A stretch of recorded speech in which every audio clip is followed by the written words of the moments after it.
Warahmatullahi wabarakatuh. Perkenalkan, nama saya Khairul Hasbi Hutagal. Saya dari AS2A. Saya akan menjelaskan bab 10 tentang hukum internasional.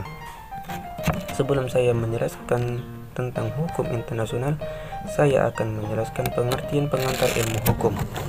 Pengertian pengantar ilmu hukum yaitu yang dimaksud dengan pengantar ilmu hukum ialah pengenalan terhadap kaidah atau norma seperangkat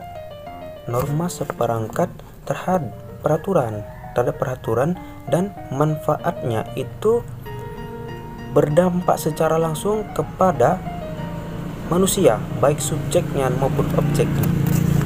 Lanjut, di sini yang dimaksud, apa yang dimaksud dengan hukum internasional? Baiklah, sini saya akan jelaskan yang dimaksud dengan hukum internasional adalah hukum perdata internasional ialah keseluruhan kaidah-kaidah yang mengatur.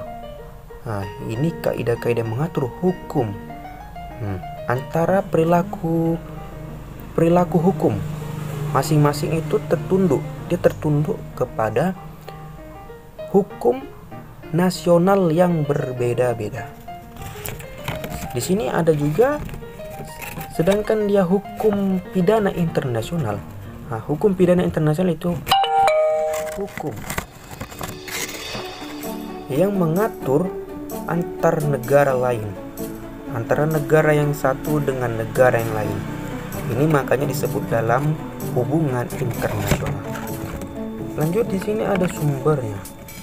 Sumber itu yang pertama ada traktat internasional, yang kedua kebiasaan internasional yang diakui oleh negara-negara lain, dan yang ketiga itu adalah asas hukum umum.